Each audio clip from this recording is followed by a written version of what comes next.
Good evening, ladies and gentlemen. Is the microphone on? Well, I want to wish you a very hearty welcome to this lecture this evening. We very much appreciate your coming. I'm Patrick Burke, the president of the Windward Institute. Well, those of you who were here at our last lecture by Professor Walter Williams will have met Mr. Robert Gazzardi. Putting on an event like this tonight costs many thousands of dollars, about 5 times the income brought in by your admission fees. The remaining 4/5 has to be made up by someone who is unusual, someone who is not only extremely generous, but who also is deeply concerned about the well-being of our society. And that person is Mr. Robert Gazzardi, who is covering the entire expense of this evening out of his own pocket at considerable cost to himself. Bob Gazzardi is a native Philadelphian, a graduate of St. Joseph's Preparatory School, of Georgetown University, where he earned his BA in philosophy, and of Temple University School of Law. Bob told me he believes in putting his money where his mouth is. And while this is not always an easy feat, it's one that we appreciate. So I make bold to invite you to imitate his good example a little by becoming a member of the Windward Institute and helping us to continue making these events available. So I've asked Bob to introduce our speaker tonight. So please give Mr. Gazzardi a hand. Thank you very much, Patrick.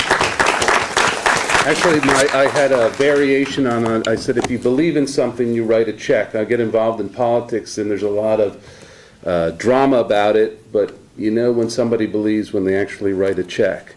And the purpose of the Windward Institute is to disseminate certain ideas, so I hope that you will all sign up, contribute at whatever level you feel comfortable, but most important, contribute yourselves, because your testimony is probably the most effective way to disseminate this information. And I am extremely proud to be associated with the Windward Institute, and one of the advantages last time we met Dr. Walter Williams. Now we're meeting Dr. Richard Epstein all the way from Chicago. This is intellectual Hollywood. For your information, this will be recorded, and the audio will be on the website, and then eventually we hope a video will be on the website. There will be a video. There will be a video on the website. We're videoing it now. So Dr. Epstein said that taking notes at one of his lectures was trying to fill a cup fill Niagara Falls with a cup with Niagara Falls. So do your best, and you'll have opportunities to review tonight's discussion. The legal profession does not enjoy a tremendous reputation with many conservatives. Ever since the 1930s, it seems to have played a leading role in using tools provided by our common law system to provide us with many ancient liberties we had thought guaranteed by the Constitution. This is especially true of those who teach in our law schools. But our speaker tonight, Professor Richard Epstein, is an outstanding exception to that. From the beginning of his career, he is occupied with the problem of how to devise successful arguments for those ancient liberties. His topic tonight was the subject of one of his most controversial books, Forbidden Grounds, in which he had the courage to oppose almost the entire legal establishment and much else besides with an argument against the Civil Rights Law of 1964. Even most conservative think tanks have avoided this question. But since 9/11, the limitations and even the absurdities of that law have become all too evident, not only in our country but in many others. Professor Epstein's topic tonight is a momentous one for the future of our country. Please welcome Professor Richard Epstein. Thank you. Thank you, Bob. Thank you all so much for coming, and thanks particularly to the Youth Brigade that is here. I am now not an accomplished elementary school teacher. I spent most of my time teaching graduate students in law, and so I'm going to try and see if I could figure out on the fly how to reorient a lecture so as I could reach all segments of this audience. And what I want to do is to actually start with something that Bob mentioned, because I think it's important to sort of orient the tradition from which I write. It is, I think, an ancient and honorable tradition, although it is one which is in widespread retreat throughout much of modern American academics, and that's the tradition of classical liberalism. And when you use the word classical in this particular phrase, what is really meant, in effect, is the same thing it is used when you talk about classical music. It's supposed to be a system in which you're dealing with a certain degree of moderation and restraint. And in this particular situation, the moderation and restraint comes because the classical liberals believed in small government, but they did not believe in no government. They were not anarchists. They did not think that you could have private roads, ownership of all the highways, zero taxation, and the like. What they were trying to do was essentially get together with the following set of powerful values. They wanted to have a system in which individuals could own, acquire, and keep various forms of private property. They wanted them to be able to freely exchange that private property amongst one another, to freely exchange their goods and services. And the basic theory is that the more that you can exchange, the more likely it is that everybody will be able to benefit from the creation, through private actions, of a voluntary market. They realized, however, that in order to make this market work, you had to have a system of government to achieve at least two ends. It had to, in effect, make sure that people could not use aggression so that they would move towards voluntary transactions. And you had to make sure that when people make promises which they didn't keep today, the law would require them to keep them tomorrow. So keeping off is the first goal of government, and the second goal of government is to make sure that people enforce their promises. Both of these rules on keeping off and promise enforcement are subject to an immense elaboration, and I spent the better part of 40 years trying to figure out all the details and refinements. But in a public lecture, the first rule is don't sweat the small stuff. What you've got to do is to figure out what the basic kind of orientation is going to be, and then once you understand that orientation, figure out how it is that you will evaluate some of the various legislative reforms that have taken place in the United States since 1900 and so forth. And in dealing with this, there is no doubt, in effect, that there was a major sea change which took place during the New Deal period, which is prior to the time of the Civil Rights Acts, in which it was generally held that the whole mechanism of contract had failed and that much of the depression was attributable to the greed of private actors. That particular attitude said, aha, we have to now move in, we have to create mandatory union arrangements, we have to create minimum wages, and then later on we have to create an anti-discrimination law to deal with what was commonly called market failures. And so when the Civil Rights Acts were passed in 1964, there was, I think, a fundamental confusion about the source of much of the disease and unhappiness in the United States at that time. There were many people, including some very great people like Hubert Humphrey, who thought that private markets were the culprit for the various forms of race discrimination in the South. I think, in fact, the more accurate account of what went on at that particular period was that a huge system of state regulation, in fact, stifled at every step the various actions that private individuals would undertake in order to better themselves. And that what you had to do to explain the persistence of segregation in the United States was to look at various sources of government power and to realize that they did not conform to the classical liberal model of limited government. What were some of the kinds of things that were the source of these difficulties? And it's easy, unfortunately, to name them. First of all, you had crooked elections in which large portions of the population were excluded from the vote.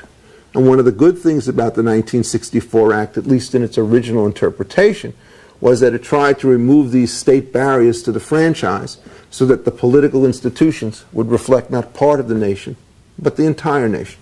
And I think we should all applaud that. A second feature of the early system was a little bit more subtle.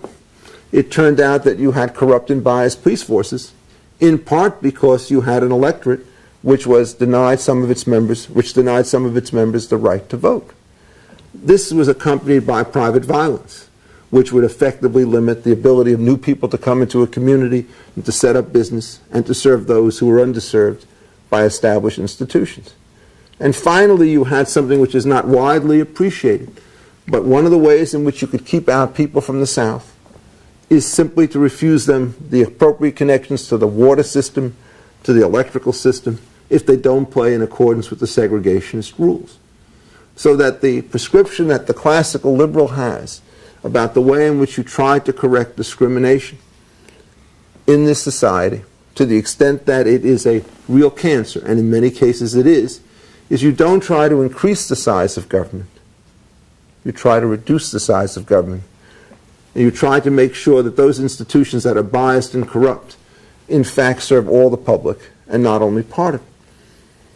When the Civil Rights Acts were introduced in 1964, both of the arguments for their introduction were available. Those which says that markets were the culprit and those that said that government were the culprit. And when I wrote my book on Forbidden Grounds in 1992, I wasn't trying to speak about all of the anti-discrimination laws. There are many different parts of them. I was concentrating on one segment, and that was the part of the law that dealt with employment relationships.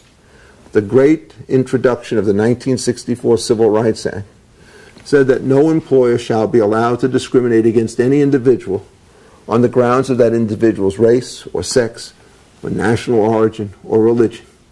And essentially it said that certain kinds of characteristics could not be taken into account when employers wanted to make their decisions about whom to hire and who not to hire.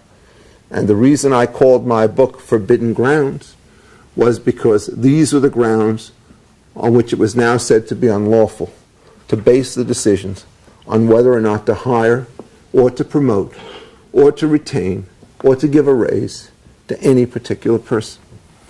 Now, the position that I took in 1992, and I'm going to defend it in a moment, was that all of these laws turned out to be a very sad mistake, precisely because what they did is they confused the two sources of discrimination and thought that markets had exactly the same kinds of dangerous effects that government intervention had. And that by making that mistake, they not only stopped government from discriminating, which it should have done, what they tried to do is to regulate the way in which employment markets worked. The immediate question that was put to me when I came here before the Wynwood Institute was, have you changed your minds? What has 14 years done to alter the attitudes that you might have had then? And 14 years does make a difference. And let me see if I can tell it, what it is. Well, as I look around this room, I see people who are probably 12 years old to people who are older than me. Some of you have no idea of what it was like to live in the United States before the passage of the Civil Rights Act, before Brown v. Board of Education in 1954. And others, of course, remember the very painful transition that this country undertook as we tried to escape some of the real ravages of a formalized system of segregation. One of the reasons why the Civil Rights Acts were so difficult to think of in 1964 is that you were not writing on a blank slate. This was not a country which had done itself proud, particularly in the South, but also to some extent in the North. And do remember that Brown v. Board is Brown versus the Board of Education of the city of Topeka, Kansas, which was a northern city, right? Which was still segregated as of 1954. Not with much conviction, to be sure, but segregated nonetheless. And so, one of the great problems you had in 1964 was caught by Lyndon Johnson's perfectly appropriate metaphor. He said, we've tied the legs of half of our population because of all of these restrictions. Now we're supposed to untie the legs and assume that the race is going to be fair. There was, in other words, one of the great problems that always besets political theorists like myself, which is how do you make transitions from a state of the world which is not the way it ought to be to a state of the world which is one that you prefer. And there were many such difficulties. For example, labor markets in the United States were heavily unionized. Unions had monopoly power over whom to admit and whom to promote. There is no question, if you go back to the history of American unionism between, say, about 1926, when the federal government first got involved, to 1964, union power increased the level of segregation in the American workforce and, in fact, reduced systematically the prospects of African Americans for economic advancement.